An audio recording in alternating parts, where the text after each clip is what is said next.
हरिओम. आज शनिवार 16 नोव्हेंबर 2024, शके 1946. सद्गुरू ब्रह्मचैतन्य गोंदवलेकर महाराज यांच्या प्रवचनाचा आजचा हा भाग ऐकूया.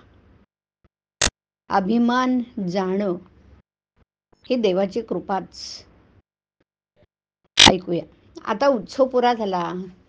आता तुम्ही सर्वजण परत जाल तर क्षेत्रात आल्याची काही खूण घेऊन जा. आणि ती खूण म्हणजे काय? क्षेत्राच्या ठिकाणी काहीतरी अवगुण सोडावा.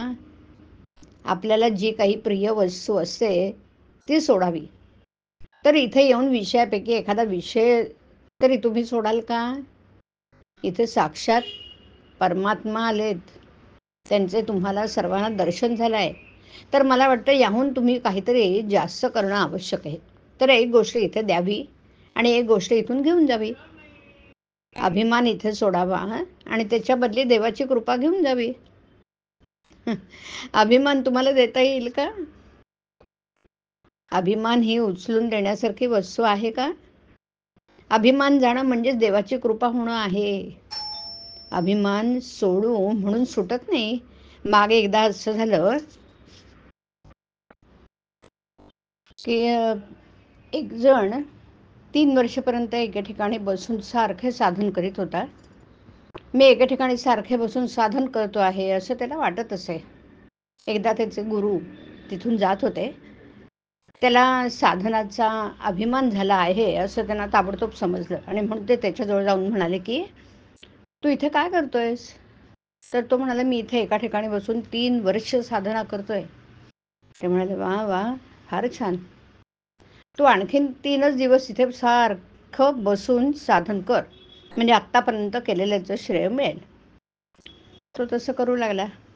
त्याला वाटलं की 3 वर्ष साधन केलं आहे तर आता 3 दिवस करणं काही फारसं अवघड आहे नाही, ते सहज करीन मी.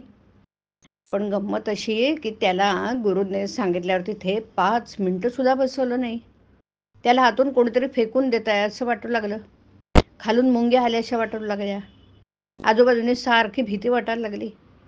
तेव्हा आपली चूक त्याच्या ध्यानात आली आणि तो गुरुला शरण गेला. तो म्हणाला मी आजपर्यंत अभिमानाने साधन केलं, पण आपण करून घेतल्याशिवाय हे काही सुरळीत घडणं शक्य नव्हतं. आपणच माझ्याकडून सर्व करून घेतलं आणि आपण शक्ती दिली म्हणूनच माझ्याकडून हे साधन झालं, नाहीतर होणं शक्य नाही. तर मी आपल्याला शरण आलोय.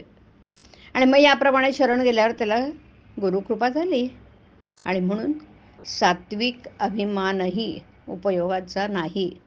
एक वेळ प्रपंचाचा अभिमान पत्करतो कारण तो लवकर जाण्याचा संभव असतो, पण सात्विक अभिमान सुटायला फार वेळ लागतो.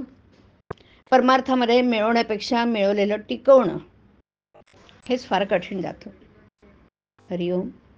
हरिओम तत्सत. हरिओम.